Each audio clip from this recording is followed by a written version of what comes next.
Bonsoir à tous, merci. Je suis très heureux d'être avec vous. Je suis la preuve vivante, si vous aviez le moindre doute, qu'on peut faire des sciences politiques à Genève et obtenir des résultats remarquables, faire des carrières brillantes. C'est possible, pour ceux qui ont des doutes encore. Je dois vous le dire aussi que je suis très heureux d'être avec vous parce que c'est effectivement, Roger l'a dit, un moment particulier que nous vivons. On a tous parfois l'impression qu'on vit des moments particuliers. Mais je pense qu'effectivement, aujourd'hui, c'est ces quelques mois qu'on est en train de vivre et les années qu'on va vivre devant nous, et je pense que vous le sentez, on vit un monde qui est en train de s'accélérer. Je ne suis pas sûr que j'arriverai à mettre les adjectifs justes sur ce qui est en train de se passer. Je vais essayer de partager avec vous les questions que ça nous pose. Je vais aussi partager avec vous nos doutes. On a des doutes. Et si on vous pose la question aujourd'hui de la fin de l'humanitaire, il ne faut pas non plus qu'on exagère, ce n'est pas dramatique, mais je pense qu'effectivement, on doit se poser aujourd'hui la question de la pertinence d'un certain humanitaire. C'est déjà arrivé dans l'histoire du CICR, à plusieurs occasions.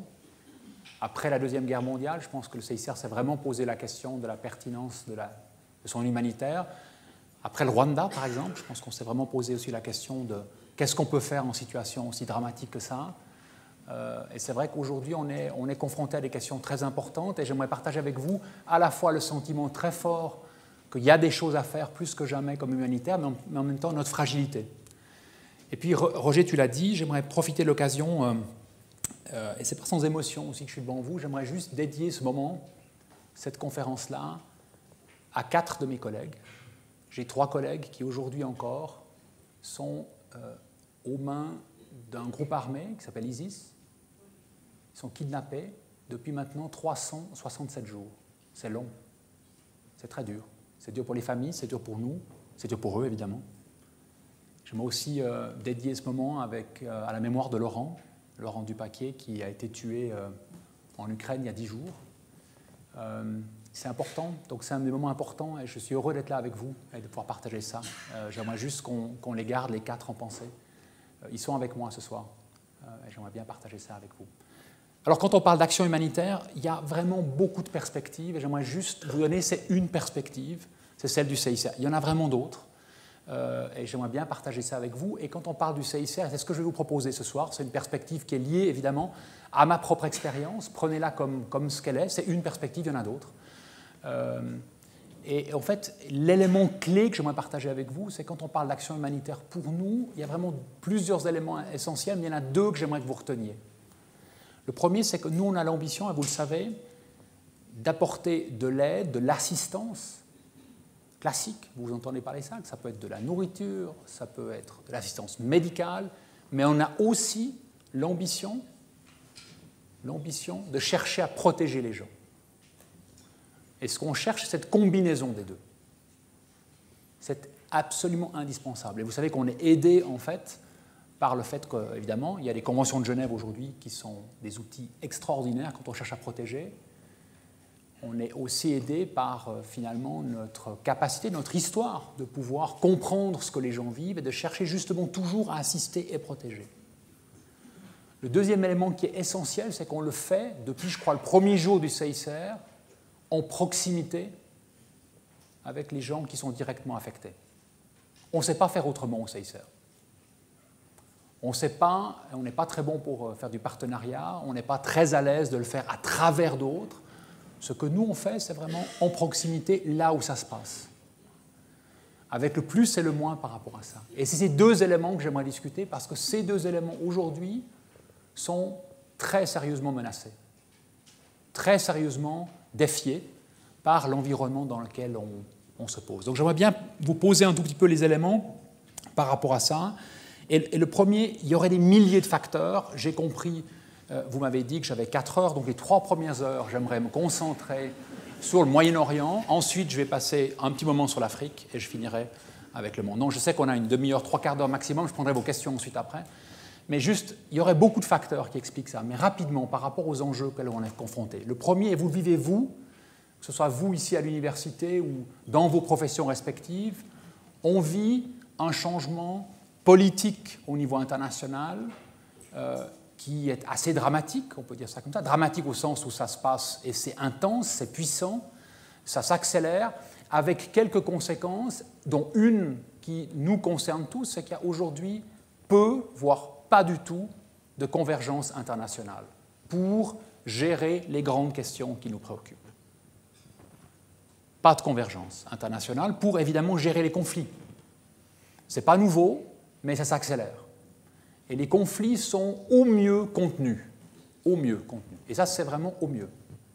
Regardez, si on regarde les derniers conflits, le conflit syrien est peut-être la preuve la plus frappante aujourd'hui de l'impuissance de la communauté internationale.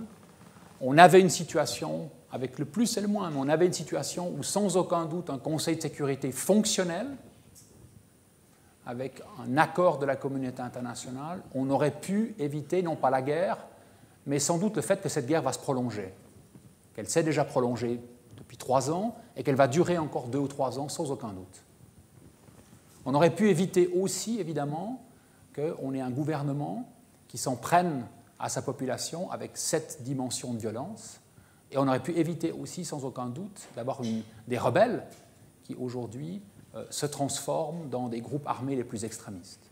Je ne suis pas naïf, je ne pense pas que la communauté internationale aurait pu tout résoudre, mais c'est clair quand on a une communauté internationale qui n'arrive même pas à se mettre d'accord sur des éléments de base, comme comment est-ce qu'on garantit que les hôpitaux en Syrie soient protégés, ce n'est pas vraiment très complexe, c'est possible, on a les outils aujourd'hui, qu'ils soient satellites, qu'ils soient GPS, pour neutraliser les hôpitaux par exemple.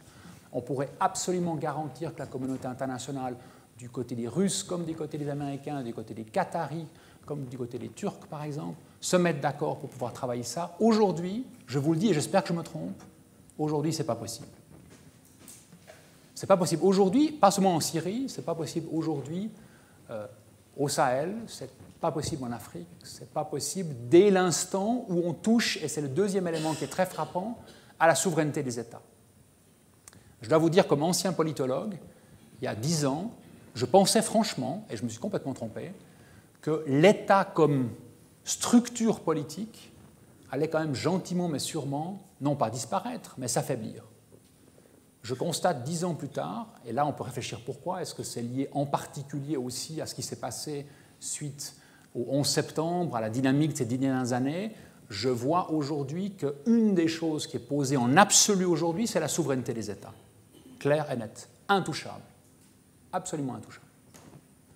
Et que ça pose évidemment des questions fondamentales qu'on s'en trouve confronté dans des situations où des États sont en guerre à l'intérieur de leur structure physique, avec une partie de leur population ou avec des rebelles. Aujourd'hui, pas de surprise, 90% des conflits auxquels nous sommes confrontés sont des conflits qui sont non internationaux, des conflits internes, avec les questions que ça pose.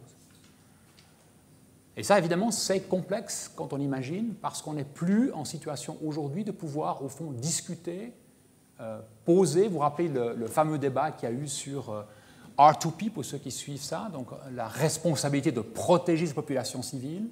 Je pense que ce concept est mort un jour de résolution, vous vous rappelez la résolution sur la Libye, qui a été peut-être le dernier moment, il y a une résolution qui a été prise pour, au fond, demander à la communauté internationale d'intervenir. Je pense qu'on ne va plus entendre parler de R2P comme concept dans ces prochaines années, et on ne doit plus avoir aucune capacité d'avoir la communauté internationale qui se mobilise, me semble-t-il, pour pouvoir gérer les conflits. Si on regarde ces 20 dernières années, soyons très honnêtes, ça a été difficile quand elle s'est mobilisée, elle a eu de la peine à le faire. Mais je pense aujourd'hui qu'on paye le prix de passablement d'événements, on paye aussi le prix d'une période de transition entre les États, où les États s'observent avec beaucoup d'attention et on n'obtient pas de convergence. Et ce problème de convergence, il n'est pas seulement par rapport au conflit, il est par rapport aux grandes questions aujourd'hui qui nous préoccupent. On le voit aussi bien sur les questions économiques, on le voit très bien sur les questions écologiques, la migration. Et je sais que c'est des questions qui sont extraordinairement complexes, mais évidemment, ce qu'on voit aujourd'hui, c'est qu'on a des États qui cherchent à répondre dans leur propre souveraineté à ces questions-là.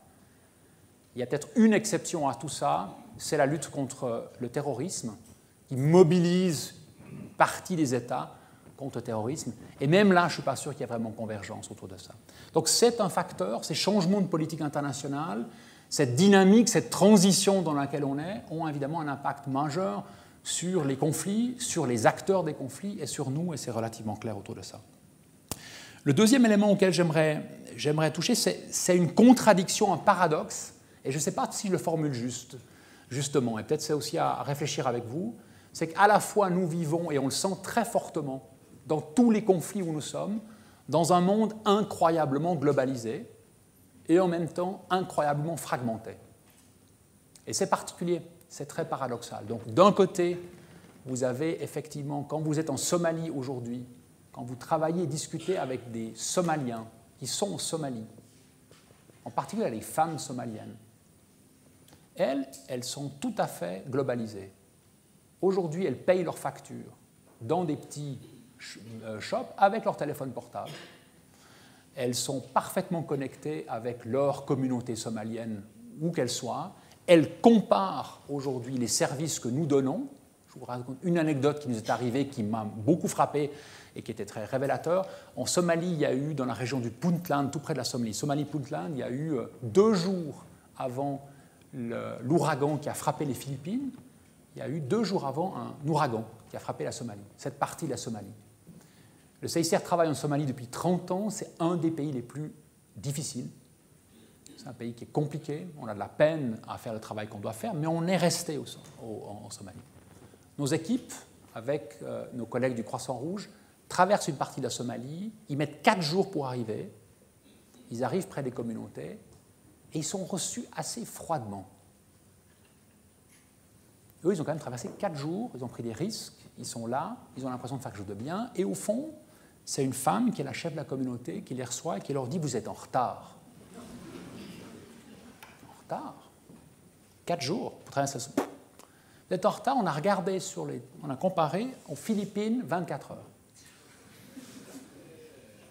Et puis après, ils regardent, qu'est-ce que vous amenez comme aide humanitaire? L'hôpital en Philippines, beaucoup plus grand. Ça, c'est le monde globalisé dans lequel on vit.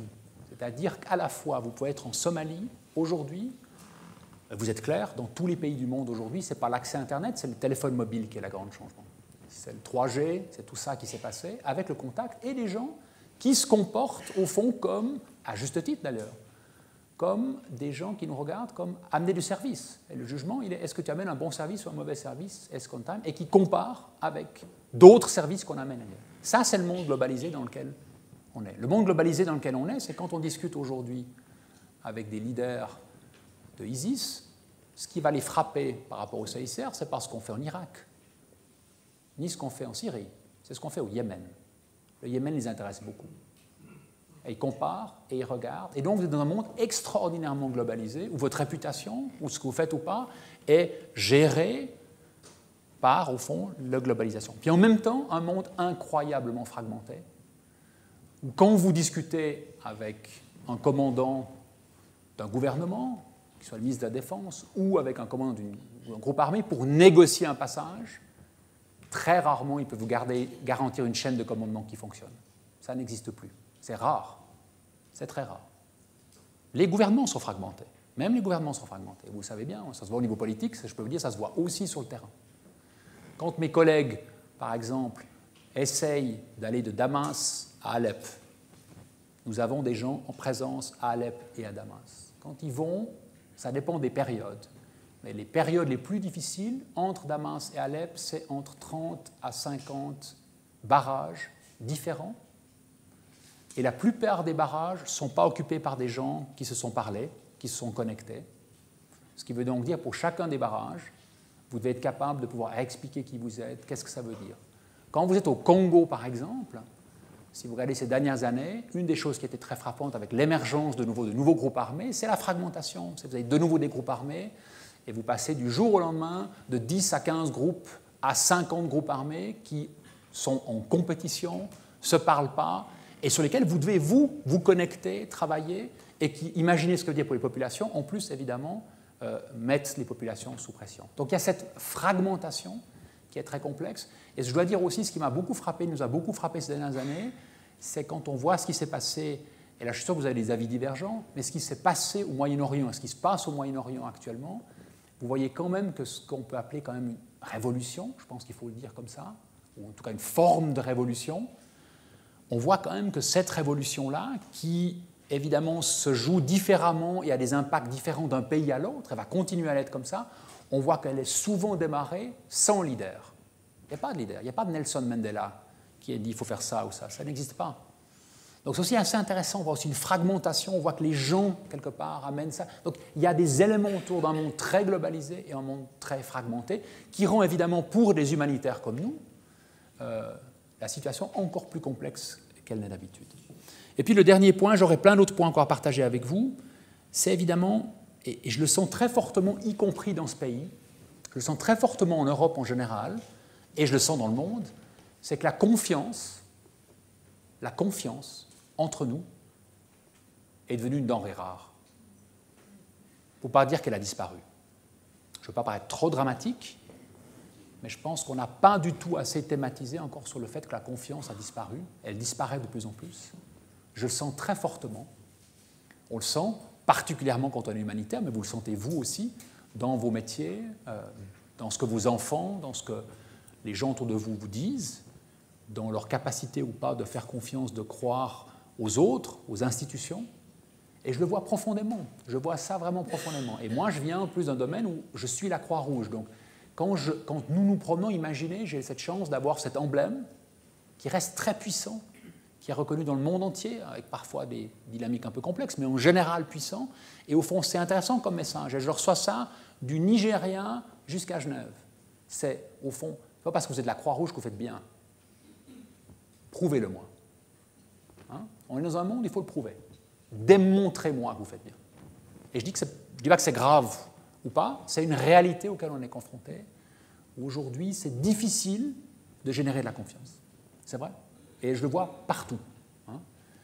Je le vois vraiment partout. Les seuls qui peut-être génèrent de la confiance, c'est quelques footballeurs. Je ne sais pas s'ils génèrent la confiance, mais qui gèrent de l'émotion. Mais en tout cas, ce qui est sûr, c'est qu'en termes de leader aujourd'hui, en termes de capacité de générer la confiance, il y a peu de choses. Donc si on prend ces trois éléments, et il y en aurait d'autres, les changements majeurs en termes de dynamique internationale, le peu de convergence, le fait qu'on a un monde à la fois très globalisé, en temps réel constant, et en même temps très fragmenté, le fait qu'on est en absence de leader aujourd'hui, véritablement, on peut dire ça comme ça, au-delà finalement de sa propre communauté, de son propre pays, il n'y a pas vraiment aujourd'hui, en tout cas pas à ma connaissance. Et puis le fait qu'on a une absence de confiance, c'est les éléments qui vous expliquent que c'est aujourd'hui compliqué et que ça met à mal l'humanitaire qu'on aimerait porter. Hein. Et c'est d'autant plus problématique qu'aujourd'hui, le sentiment qu'on a au CICR, on vient hier de faire un travail important avec... au CICR, ce qu'on fait, c'est qu'on demande à tous nos collègues, on a 13 500 collègues aujourd'hui qui travaillent au CICR, ils sont tous professionnels. Et ce qu'on fait, c'est qu'on a travaillé dans 84 pays. Donc, dans chacun des pays, ce que les collègues vont faire, c'est qu'ils vont regarder quels sont les besoins humanitaires. Ils vont réfléchir à qu'est-ce que nous, on peut faire, qu'est-ce qu'on va amener comme différence. Ils vont réfléchir aux contraintes. Et chacune de nos équipes va nous dire, l'année prochaine, voilà ce qu'on peut faire. Je peux vous annoncer en primeur, parce que hier, on a pris la décision au niveau de la direction. L'année prochaine, on va chercher à répondre à 30% de besoins supplémentaires. Pour nous, c'est énorme, pour une organisation comme nous.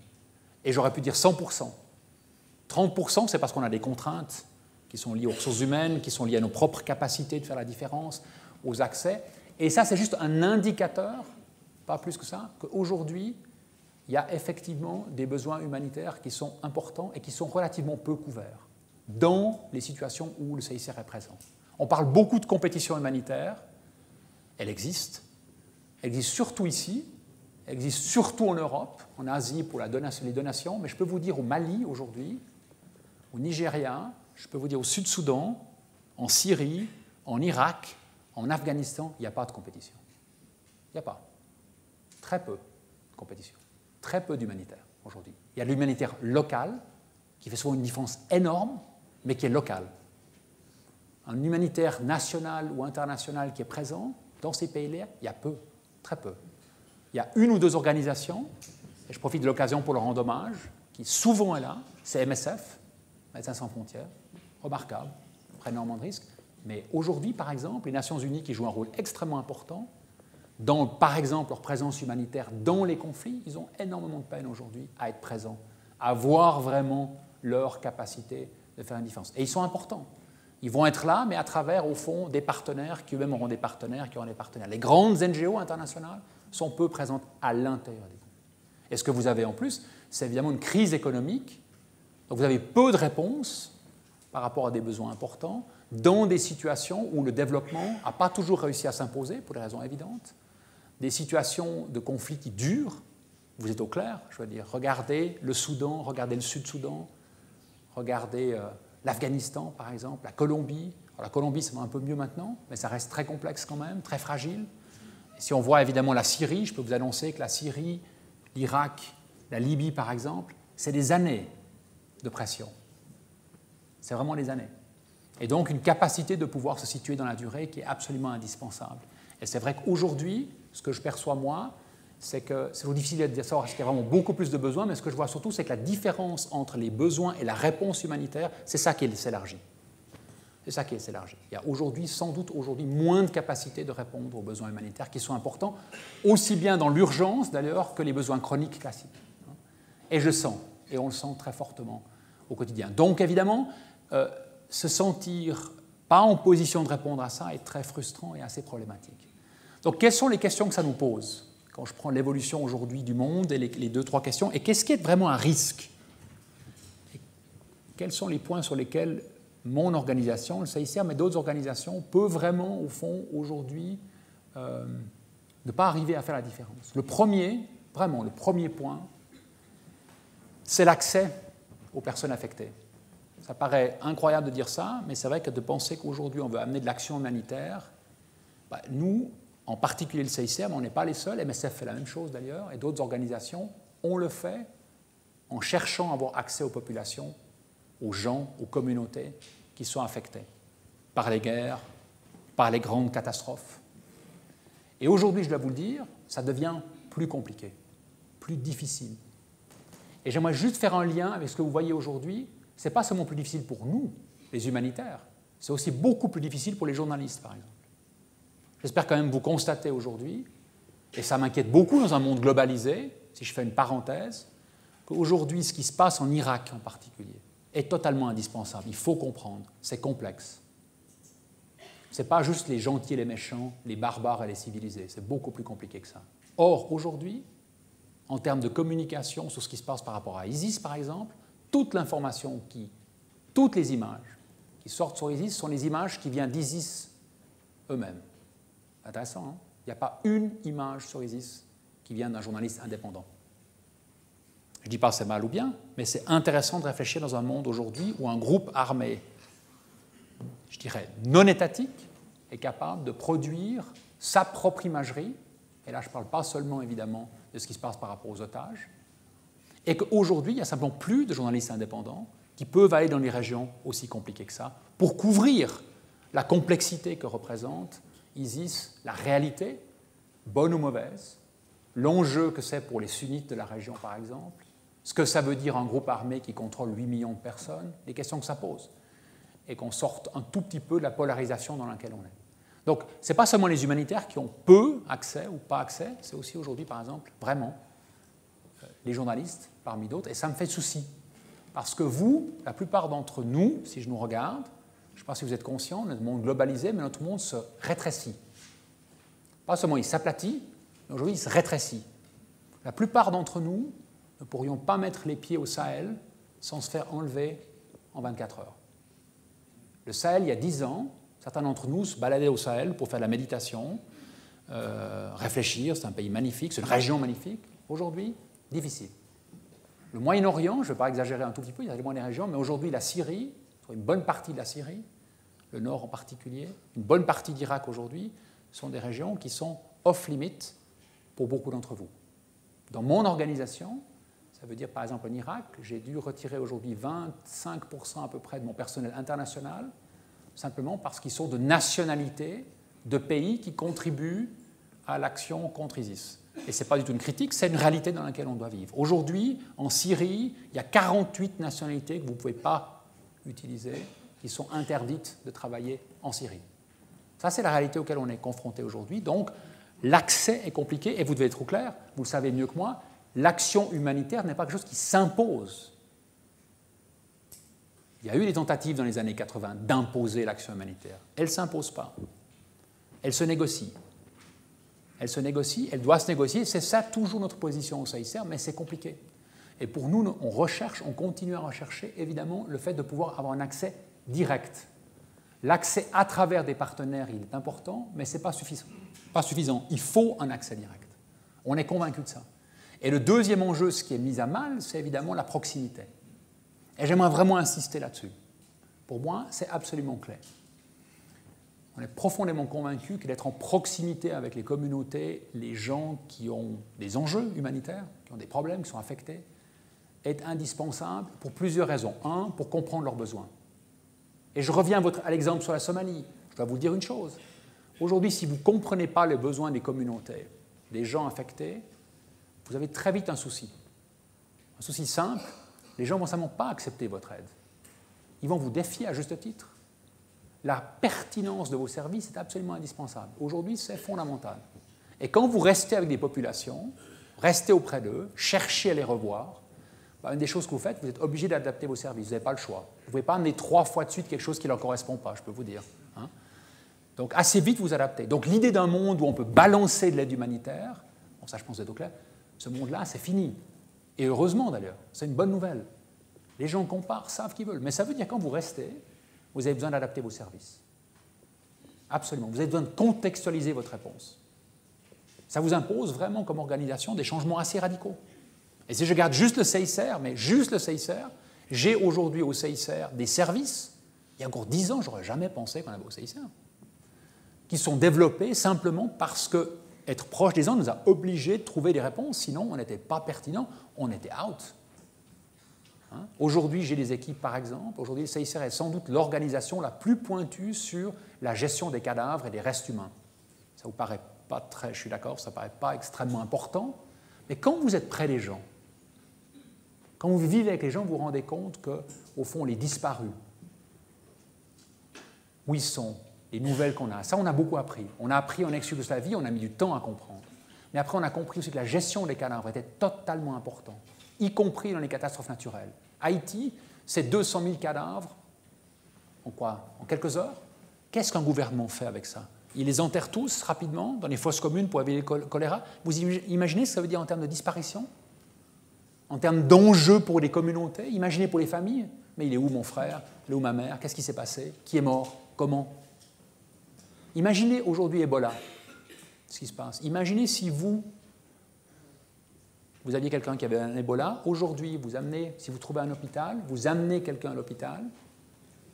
Et ce qui va se passer, c'est que simplement l'hôpital va devoir mettre en quarantaine, évidemment, cette personne-là. Et si cette personne-là, votre proche, meurt, vous n'allez jamais le revoir, parce que son cadavre doit immédiatement être protégé. Parce que sinon, c'est une bombe.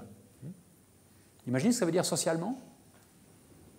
Vous n'avez même pas pu dire au revoir aux personnes que vous aimez.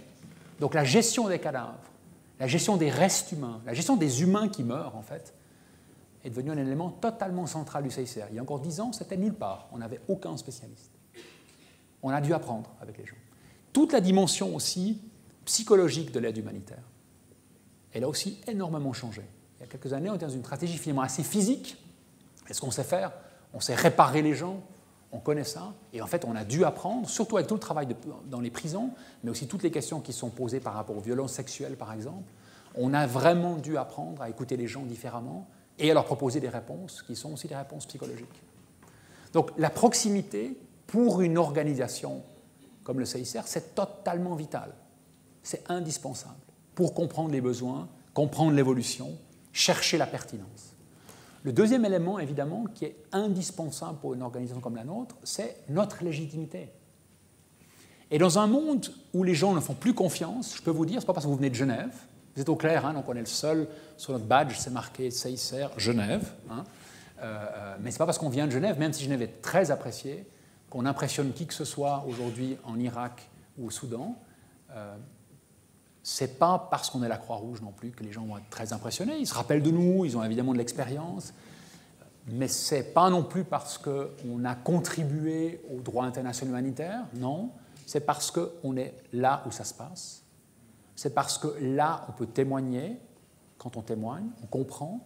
Ça veut dire que ça nous permet aussi d'engager aujourd'hui, de discuter, de s'asseoir avec les gouvernements. Prenez l'Ukraine, c'est extraordinairement complexe aujourd'hui pour une organisation comme la nôtre, mais notre capacité à nous de pouvoir s'asseoir avec le gouvernement russe, le gouvernement de Kiev aussi ukrainien, avec les séparatistes, la seule légitimité, c'est d'abord qu'on est là, qu'on comprend ce qui se passe, qu'on est capable de faire le lien entre les incidents, la conduite des hostilités, qu'on est capable de pouvoir engager les gens sur place, direct. Donc la proximité, elle est fondamentale. C'est notre légitimité. Si on la perd, si on la vit à travers des partenaires qui eux-mêmes ont des partenaires, cette légitimité-là, elle se perd. Et c'est vraiment indispensable. Donc, deuxième chose qui est menacée, vraiment pour nous, c'est la proximité. Et si, évidemment, on n'arrive pas à le faire, ça va être de plus en plus complexe pour nous. Et puis, le troisième élément, et là, je dois vous dire, en particulier comme directeur général, je ne suis heureusement pas du tout seul au CICR, donc il y a plein de gens, à la fois mon comité, mon président, aussi une équipe de direction et beaucoup de gens qui travaillent là-dessus. Mais c'est vrai que c'est une période où vous devez repenser les risques auxquels vous devez être exposé. Vous devez repenser à ça. Dans une période comme ça, où c'est compliqué, où l'accès est difficile, vous gagnez l'accès qu'en restant. C'est clair. Vous ne pouvez pas, le choix classique, vous avez un problème, vous quittez le pays et vous revenez quand tout est négocié, cette période-là, elle est terminée. Vous devez rester dans le pays. Vous devez retrouver des solutions, recréer des ponts. C'est parfois très long. Syrie, c'est 3 ans de frustration extrême, sans parler des gens qui ont souffert, notre CICR, pour arriver depuis 6 mois à peu près à une action humanitaire qui commence à ressembler à quelque chose. On a fait un énorme travail par rapport à tout ce qui est l'eau et la sanitation. Je ne sais pas si vous savez, le CICR a un gros travail, tout ce qui est eau et sanitation. Hygiène, très important. Mais par rapport à tout le travail médical, par exemple, le travail de protection, 0. Extrêmement peu. Et ça fait que depuis 6 mois qu'on commence maintenant à pouvoir faire du travail dont je crois qu'on peut commencer à dire qu'on pense que ça fait sens. On commence à pouvoir traverser les lignes. On commence à pouvoir les discuter avec les rebelles et le gouvernement. On peut commencer à amener de l'aide médicale là où il faut l'amener. On commence à pouvoir checker les hôpitaux. Et c'est que dans des parties de la Syrie, ce n'est pas dans toute la Syrie. Ça prend du temps. C'est extrêmement compliqué. Donc, le niveau de risque que vous devez accepter, il est plus élevé. C'est clair. Si vous êtes dans une stratégie où vous dites « je dois me défendre, je dois protéger mon personnel », ben, la stratégie, elle est vite vous. Vous bunkérisez vos personnels. Vous mettez vos gens au fond, dans des capitales, vous les protégez avec des gardes du corps, avec des armées, ça se passe comme ça. Le problème qu'il y a, c'est qu'évidemment, imaginez 2 minutes, qu'est-ce que ça signifie si vous êtes un Syrien aujourd'hui, une Syrienne, si vous êtes un Sud-Soudanais ou une Yéménite, et vous voyez, imaginez les gens du CICR qui arriveraient avec des bodyguards à gauche, à droite, des casques et des fly jackets pour se protéger, et qui viennent vous demander qu'est-ce que vous pensez, quels sont vos besoins, en termes de relations et de confiance, compliqué. Or, c'est la réalité que beaucoup de mes collègues humanitaires vivent aujourd'hui. Avec une centralisation aussi, on est des grandes organisations, y compris le CICR, avec un risque toujours qu'on a de bureaucratisation, avec évidemment, vous devez faire du risk management, vous devez faire attention à ça, et c'est vrai, c'est une réalité qui existe. Il y a une tentation de centraliser, de bien regarder, de bien gérer. Moi, je suis le directeur général, quand il y a un incident de sécurité, à juste titre, mon comité m'estime responsable, c'est mon boulot. Et en même temps, comment est-ce qu'on laisse de la liberté, de l'autonomie à nos gens? Qu'est-ce que ça veut dire? Quels sont les risques qu'on est prêt à prendre? Quels sont les risques qu'on est prêt à prendre en termes de sécurité, en termes d'accès, en termes de ressources humaines aussi? C'est un gros enjeu, je pense. Donc pensez à ça. Ce qui est en danger aujourd'hui, c'est l'accès, indiscutablement.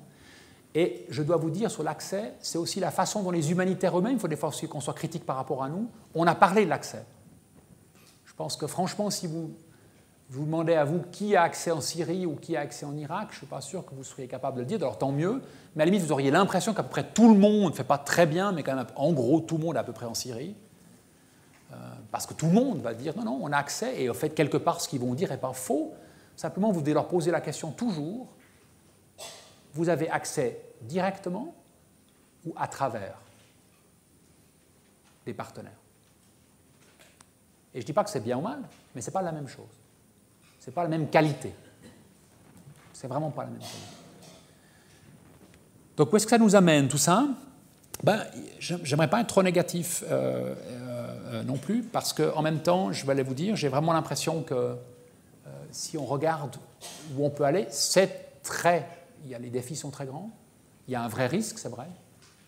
Un risque de voir la fin d'un certain humanitaire, je pense qu'il faut qu'on se pose la question, ou en tout cas le rétrécissement d'un certain humanitaire, je pense qu'il faut qu'on se pose cette question-là. Mais en même temps, il me semble qu'en termes de voies à suivre, il y a 2 ou 3 pistes qu'on peut chercher à faire. Et pour les poser, il n'y aura pas de grande surprise pour vous. Il y a un bon mélange, je dirais, entre du traditionnel, on peut dire ça comme ça, des choses qui sont importantes, et l'innovation. Dans ce qui me paraît aujourd'hui indispensable, c'est que, et ça c'est clair pour vous, le premier élément, et ça c'est quelque chose que je retiens toujours du CICR et d'autres, c'est évident, c'est qu'il faut commencer à chercher à s'améliorer, à s'adapter nous-mêmes. Il faut que les humanitaires arrêtent de se plaindre aussi. Je pense qu'on doit faire très attention à être humble aussi. Je suis heureux de partager avec vous ces questions-là aujourd'hui, mais il faut qu'on fasse attention de ne pas non plus concentrer tout l'effort. Nous, les humanitaires, on a choisi d'être humanitaires, on est volontaires, c'est notre métier, c'est notre passion, c'est aussi beaucoup de chance de le faire. On ne peut pas le faire de façon stupide, bien sûr, il faut faire attention à ça, mais je trouve qu'on fasse attention aussi et qu'on garde la proportion par rapport à ce qui se passe. On a de la peine à avoir accès aujourd'hui en Syrie, il faut juste qu'on garde un tout petit peu la mesure par rapport à ce qui se passe pour les Syriens et Syriennes aujourd'hui en Syrie. Il faut qu'on fasse attention quand on mobilise les gens autour de l'humanitaire, c'est juste, mais on doit mobiliser au-delà de l'humanitaire. C'est très important. On doit être humble par rapport à ce qui nous arrive. On doit savoir qu'il y a beaucoup de souffrance aujourd'hui et que paradoxalement, les gens, ils attendent, non pas qu'on souffre, mais ils attendent en tout cas qu'on comprenne ce qui se passe pour eux et qu'on ne peut pas nous décider qu'on est à part, totalement exclu de ce qui se passe dans le monde. Le deuxième, c'est qu'il faut vraiment qu'on soit plus au clair et qu'on soit plus attentif au fait que c'est à nous d'abord de générer de la confiance. Le travail commence avec nous. Et c'est vrai que c'est un gros enjeu. Et là, il faut être clair au niveau des humanitaires, et en particulier du CICR. Ça veut donc dire qu'on doit accepter qu'on est dans un monde aujourd'hui où il ne s'agit plus de dire qu'on est neutre et impartiaux. Relativement peu de gens sont intéressés par ça. Mais on doit le prouver. Et que cette preuve-là, elle vient dans mon travail à moi comme individu, mais elle est aussi extrêmement dépendante du travail collectif dans nos équipes. C'est indispensable. Et que ça se démontre tous les jours, comme d'ailleurs ça peut se démontrer à l'envers tous les jours. Et on doit accepter ça. On doit vraiment accepter, ça paraît l'évidence, mais aujourd'hui on doit accepter qu'on peut être jugé, critiqué. Et je fais partie des gens qui pensent que, évidemment, dans les années qui viennent, on va voir non seulement des démonstrations, des critiques pays par pays ou par communauté, on va avoir, et certains d'entre vous le savent déjà, on va avoir ce que j'appelle le facteur TripAdvisor, pour ceux qui connaissent. Pensez à ça. Si j'étais avec vous, ici, dans cette même salle, alumni de Genève, et Roger m'avait introduit en disant « Yves, bravo, fantastique, grand businessman, en charge des hôtels, je ne sais pas quoi, Accor ». Je vous aurais dit oui, et je vous aurais fait il y a 5 ans une grande explication comment est-ce que nous, avec les hôtels Accor, on cherche à influencer Lonely Planet, GoEmio et le guide du routard, parce qu'à l'époque, il y a 5 ans, c'était l'élément central. Aujourd'hui, TripAdvisor, si je ne me trompe pas, c'est 90 à 92% des choix sont basés sur TripAdvisor, marketing direct, les gens sont allés à ça. Personne n'a vu venir ça. Maintenant, je discuterai avec vous, on parlerait comment est-ce qu'on influence TripAdvisor, ça, il y a plein de façons de le faire, comme vous le savez. Ce sera l'enjeu. Et je vous l'annonce déjà, dans notre monde, le monde des humanitaires, ça va arriver aussi. Ça va arriver que les gens vont nous juger, vont poser, ce sera 1, 2, 3, 4, 5, hein, et ça va se poser, ce sera très intéressant de voir l'impact que ça va avoir sur nous, donc il faut aussi qu'on soit prêt et accepte. Et on ne dise pas, non, on n'a pas le droit de jugement, ça va nous venir, il n'y a aucun doute là-dessus. Donc, démontrer, être capable de faire ça. Là où on doit innover dramatiquement, c'est dans la façon dont nous gérons nos gens, dont nous investissons dans les ressources humaines. Je sais que c'est toujours un mot un peu compliqué, on peut discuter beaucoup, mais c'est un élément fondamental. Je pense qu'au niveau humanitaire, c'est un des enjeux sur lesquels l'humanitaire est le plus en retard, pour des raisons évidentes, parce qu'au fond, on a la chance d'avoir du personnel, des collaborateurs et des collaboratrices qui sont remarquablement motivés, vous le savez, certains d'entre vous ont travaillé dans l'humanitaire ou travaillent dans l'humanitaire, c'est cette force incroyable, et il y a eu une petite tendance quand même de peut-être moins faire de travail d'investissement par rapport à notre personnel. Je suis profondément convaincu que ça va se jouer de plus en plus dans, et là c'est un choix qui va devoir nous changer, c'est au fond dans les gens qui sont vraiment là où ça se passe. Ça me paraît clair. Et ça veut dire non seulement investir dans les gens, mais pour une organisation comme le CICR, je peux vous dire, aussi investir dans le nous. Qui c'est nous, émotionnellement? Moi, je suis dans une organisation où nous, pendant très longtemps, c'était le staff international, voire le staff suisse, je dirais même. Quand je suis entré, je me rappelle que la question, c'était entre les Suisses romands et les Suisses allemands. Hein, un petit peu, vraiment, pas incroyable. Et il y a même la génération précédente, c'était entre les Vaudois et les Genevois. C'est pour vous dire comment on était avancé à CICR. Aujourd'hui, le nous, et quand je dis nous émotionnel, et je le dis vraiment profondément, ça doit être mon staff, le staff, 13 000 personnes qui se sentent nous. Quand un de mes collègues malien est enlevé, je dois profondément sentir qu'il est mon frère, qu'il m'appartient, qu'il représente le CICR autant que je le fais. Et c'est indispensable parce qu'effectivement, je peux vous dire une chose, il est le seul à pouvoir représenter le CICR au Mali Nord. Moi, je ne peux pas le faire. Donc ça veut dire que je dois l'équiper, je dois le former, je dois lui donner les moyens, je dois penser en termes de gestion du personnel plus staff local, staff international. Mes compétences, c'est assez complexe. Je dois lui faire comprendre que ce n'est pas parce qu'on a un staff qui est engagé localement qu'automatiquement son chef va être international, pas sûr. Et je dois trouver un équilibre entre, et là on est très profondément convaincu, entre l'international et le national. Certaines organisations ont été beaucoup plus loin que nous, surtout les organisations de développement, mais là, nous, on doit faire ça. Et c'est indispensable. Gérer la diversité intelligemment, gérer la compétence et faire en sorte que, comme organisation, on prenne le risque de faire confiance à nos gens. Et qu'ils se trompent. Parce que ce n'est pas une science exacte. Ce n'est pas une science exacte. Donc on va être dans un environnement avec les téléphones portables, avec tous les contacts. Ça fait, c'est aujourd'hui complexe. Ce n'est plus la période où les gens allaient, puis une année plus tard, ils revenaient, ils avaient fait leur mission ou pas. Ils étaient délégués par le CICR, c'est ça la vision à l'époque. Aujourd'hui, évidemment, avec les liens qu'on a, on n'est plus dans cette logique-là. En même temps, on doit sans doute retrouver ce que ça veut dire.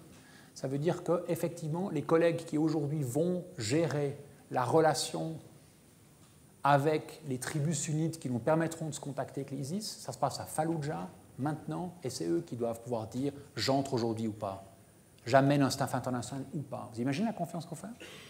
C'est eux qui doivent pouvoir faire. Nous, on doit les équiper, on doit savoir comment les aider, on doit leur amener l'information nécessaire, mais c'est là que ça se passe. Mon boulot comme directeur général, c'est de garantir que ça se passe comme ça et de nous protéger du contraire.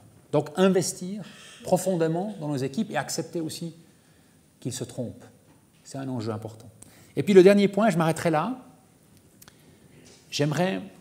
Et ça me paraît important parce que c'est 2 points en un. Allez, comme ça, je le fais. Un qui me paraît vraiment indispensable, c'est que nous, on doit chercher aujourd'hui, comme organisation, à mobiliser au-delà des gens qui nous aiment et qui nous soutiennent.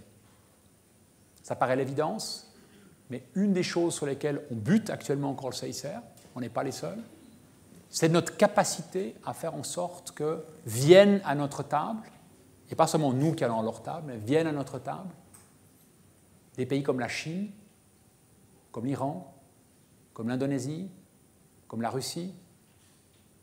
C'est important.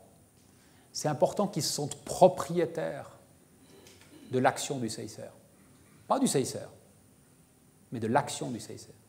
Qui se sentent propriétaires d'une organisation et d'une action qui est différente, qui se sentent propriétaires aussi des conventions de Genève. Il y a des pays qui le font, et vraiment propriétaires. Avec le challenge que ça pose, c'est indispensable. C'est un gros défi pour nous, mais on doit être capable de le faire, parce qu'évidemment, dans un monde qui va être aujourd'hui multipolaire ou apolaire, c'est indispensable qu'on ait cette capacité.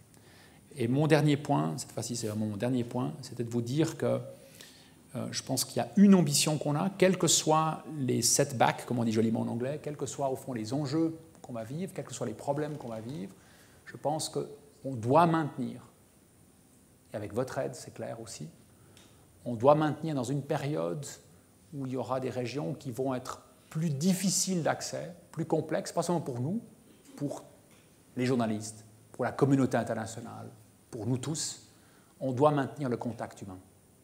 Je fais partie des gens qui pensent que même si le CICR ne pourra peut-être pas faire l'humanitaire qu'il doit faire, maintenir une présence, à la fois internationale et locale, maintenir un contact humain, chercher ce lien-là, y compris avec les gens les plus difficiles, est un investissement indispensable pour le futur.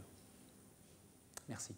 Merci beaucoup Yves D'accord pour ces propos à la fois clairs et forts. Nous avons un petit quart d'heure pour des questions et je ne doute pas qu'il y en ait. Je vois déjà une main se lever. Merci encore pour ce magnifique panorama. Vous avez commencé en nous disant qu'une des plus grosses difficultés, c'était la confiance. Et vous terminez en disant aussi que vous devez faire énormément confiance à vos locaux, que vous maintenant. Comment est-ce que vous arrivez à gérer ça en interne? Parce que ça doit être extrêmement difficile. Vous dites que c'est grâce à eux que vous pouvez permettre ou non à un international de venir. Vous êtes vous-même dans ce conflit en permanence, alors? C'est une bonne question. La confiance, elle est aussi rare au CICR. Hein. On est une organisation qui n'est pas à l'abri des enjeux de confiance, y compris d'ailleurs de mes collègues par rapport à moi. Donc ce n'est pas juste tout est fantastique et tout va parfaitement bien. Je formulerai un tout petit peu différemment. Ce que nous, on a cherché à faire, c'était au fond, je vais vous donner une réponse rapidement. Ce qu'on s'est rendu compte aujourd'hui au CICR, si vous regardez l'ensemble du CICR, c'est que paradoxalement, on trouve relativement facilement et on arrive à cultiver relativement bien le staff international. Donc aujourd'hui, j'ai la chance d'avoir à peu près 1800 personnes qui sont staff international et on trouve vraiment des gens très compétents et au CICR, les gens restent en plus. C'est la tendance lourde, hein, étonnamment. Donc les gens ont 41 ans de moyenne d'âge, si ça vous intéresse au CICR, donc c'est intéressant aussi. Hein, ça montre aussi un CICR où les gens restent plus longtemps, ils restent en moyenne de 8 à 10 ans maintenant, comme ça. Donc c'est aussi un staff qui a changé, qui s'est beaucoup internationalisé. Mais nous, ce qu'on s'est rendu compte, c'est que là où on avait le turnover, comme on dit, le plus grand, là où on perdait les gens qui nous intéressaient parfois le plus, c'était au fond du staff qui était engagé localement, qui avait les langues, connaissaient bien justement la culture locale, et c'est ceux qu'on perdait extrêmement vite. Et on a réfléchi pourquoi. Alors il y avait des enjeux salariaux, indiscutablement, parce qu'on est dans un environnement où aujourd'hui les Nations Unies, par exemple, payent mieux, donc on peut trouver logique. Les compagnies pétrolières, on les trouve souvent là, comme ça, elles payent aussi beaucoup mieux. Donc ça c'est un enjeu, mais on s'est bien rendu compte très vite que l'enjeu n'était pas que l'argent. Et qu'au fond, un des messages que nous donnaient ces gens qui ont des rôles souvent très indispensables dans nos opérations, c'était de nous dire, mais en fait, ce qui se passe, c'est que au fond, quoi qu'il se passe, j'aurai toujours un ou une chef qui vient de l'extérieur, à qui je devrais expliquer pendant 6 mois le contexte. Ensuite, il reste 6 mois et ensuite part. Et au fond, sympa, mais je veux dire, est-ce que je peux faire carrière dans mon pays auprès du CICR? Et on s'est vraiment rendu compte que c'était un enjeu qui paraît simple et qu'au fond, ce qu'on a cherché à faire, c'était à partir de là de dire pas tous les employés nationaux sont extraordinaires. Non, on a des employés nationaux qui viennent avec des qualités différentes.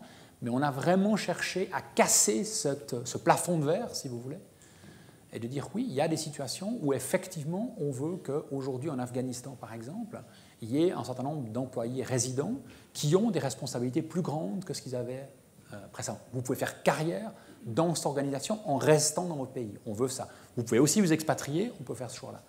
En faisant ça, ça crée des dynamiques, je dirais, où la confiance, elle ne se règle pas. Vous ne pouvez pas décréter la confiance, mais ce que vous faites, c'est que vous créez une relation qui est plus adulte, qui est moins basée sur des préceptes par définition internationaux égale chef et par définition employé local égale pas. C'est autour de ça qu'on a cherché un tout petit peu à rétablir les enjeux.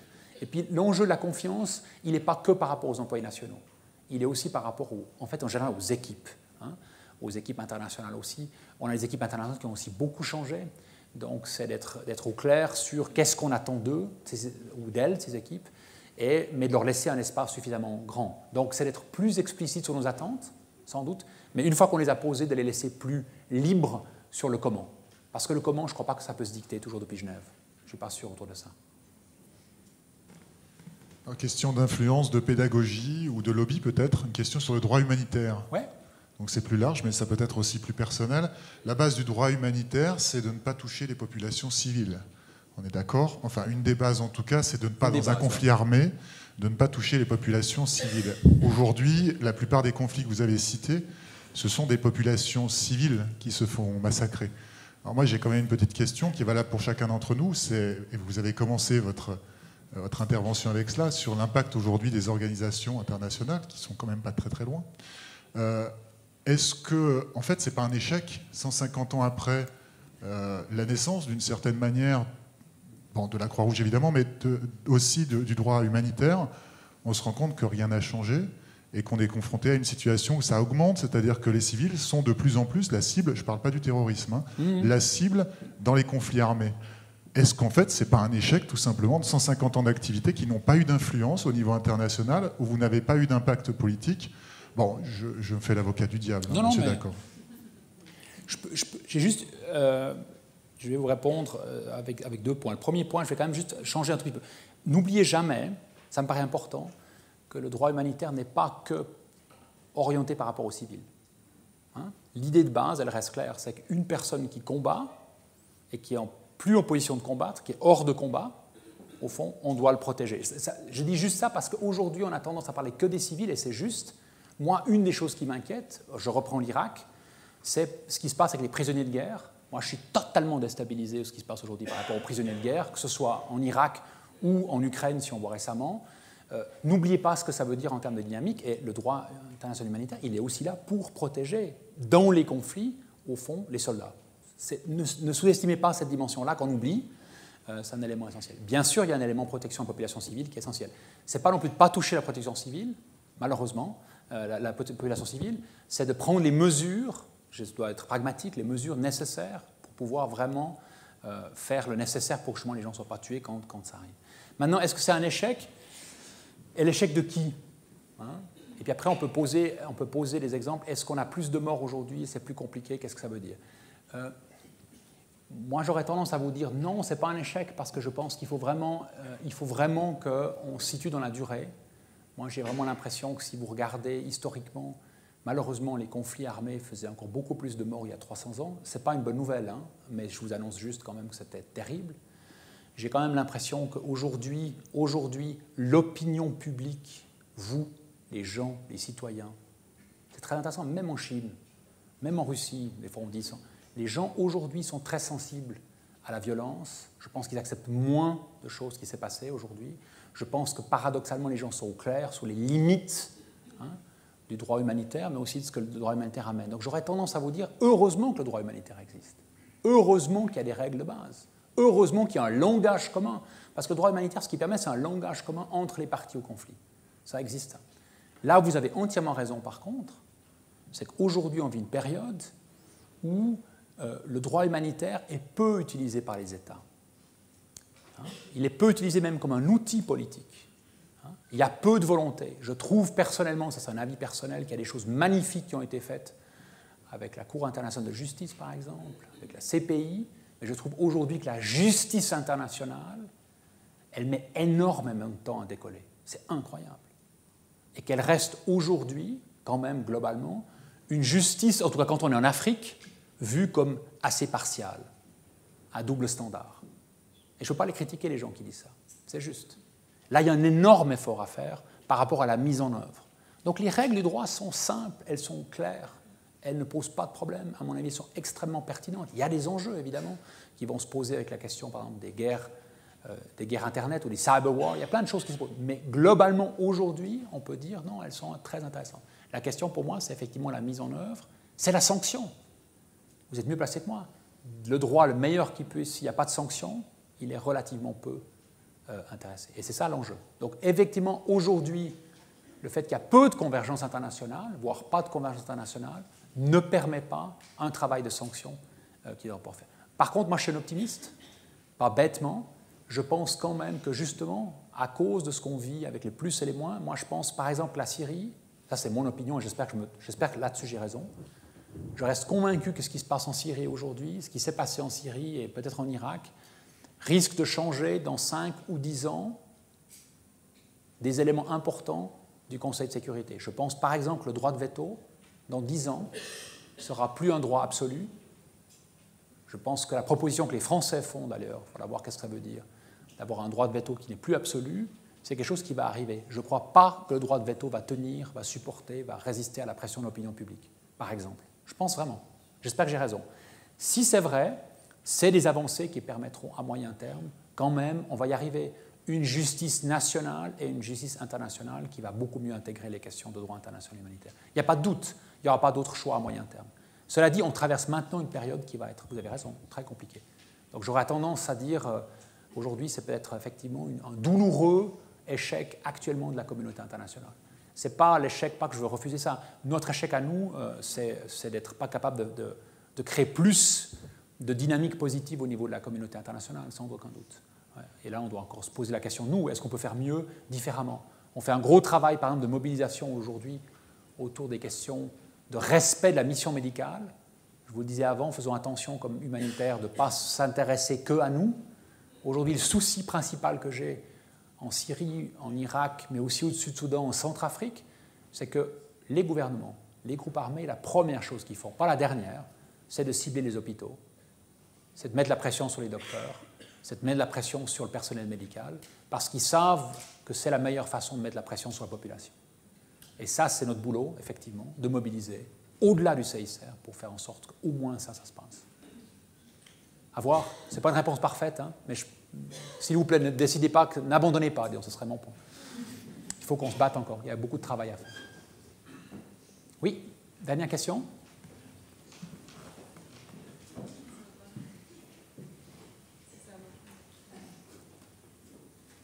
Bonsoir. Bon, je vais parler comme ça alors. En fait, j'avais une question sur la place de la femme dans l'humanitaire. Bonne question. Donc, vous avez parlé du fait, pour le problème d'accessibilité du CICR dans certaines missions, du fait que vous avez dû retirer un certain nombre de membres de votre staff à cause de leur nationalité. Et j'aurais voulu savoir si le fait d'être une femme causait autant de problèmes d'accessibilité comme les nationalités de votre staff. Je vais partager avec vous une anecdote qui m'est arrivée, mais qui vous donne la réponse, une partie de la réponse. Quand j'étais moi-même au Yémen, j'ai travaillé au Yémen dans les années 90, et au fait, quand je suis arrivé au Yémen, mon collègue avant me disait, écoute, alors une chose qui est certaine, c'est donc surtout aucune femme comme déléguée, c'est pas possible. Parce que les Yéménites, c'est quand même très, surtout le Nord, c'est quand même extrêmement conservateur, c'est vrai, donc pas de femmes du tout. Bon, moi, je ne connaissais pas du tout cette région, donc je suis arrivé, j'ai commencé à travailler, et j'ai vite découvert une chose, très vite, c'est que moi, je n'avais pas accès aux femmes. Ça, c'était sûr, alors. Non, ça, c'était sûr, alors. Donc moi, comme homme, je peux vous dire, impossible d'accéder aux femmes au Yémen du Nord. Impossible. Et donc, ça veut dire qu'il y avait 50%, au fond, des personnes qui avaient besoin de l'aide, il n'était juste pas possible de les atteindre. C'est simple que ça. Et je vous donne juste cette anecdote-là pour vous dire que simplement, ensuite j'ai évidemment eu la chance d'avoir les déléguées femmes, et ça a été parfait. Elles avaient accès aux femmes et aux hommes, elles faisaient juste attention à comment elles s'habillaient, mais il n'y avait aucun souci. Je commence cette anecdote-là pour vous dire que la première chose à défier avant de prendre des décisions par rapport aux femmes ou aux hommes, c'est à l'intérieur de l'organisation. C'est quoi, en général, les hypothèses sur lesquelles on travaille. Et je constate en général, y compris au Moyen-Orient, que dans la plupart des cas, les femmes peuvent absolument travailler. Et ce que nous, on cherche, c'est la mixité. Les équipes mixtes sont beaucoup plus efficaces en termes de compréhension des problèmes, beaucoup plus efficaces. Elles nous permettent de pouvoir souvent avoir effectivement accès et de comprendre de façon différente. Deux, parce qu'on est assez convaincu, je suis profondément convaincu que la diversité, surtout, c'est pas seulement, mais la diversité homme-femme, permet aussi à une équipe de pouvoir se poser les bonnes questions, souvent. Tendance, que ce soit que des femmes ou que des hommes, c'est pas génial. Mélanger, beaucoup mieux, vraiment. Ça nous permet d'être plus subtil, plus fin, de mieux trouver ça. Donc non, oui, c'est comme vous voulez. Non, on ne veut pas enlever les femmes. Oui, c'est très important pour nous, dans nos équipes, d'avoir ça. Et c'est une politique organisationnelle. On a même fixé des cibles, c'est pour vous dire. On s'est même décidé d'avoir un certain nombre. On croit beaucoup à la mixité. Pas de façon naïve, c'est juste parce qu'on est convaincu que c'est simplement mieux pour notre réponse, mieux pour comprendre. Après, il y a des postes où il faut faire un peu attention, il y a des situations où c'est plus complexe. Mais aujourd'hui, au CICR, si je regarde les 13 000 postes, il y a très peu de postes qui ne sont pas permis pour les femmes. Très peu. Merci. Bonne soirée. À bientôt.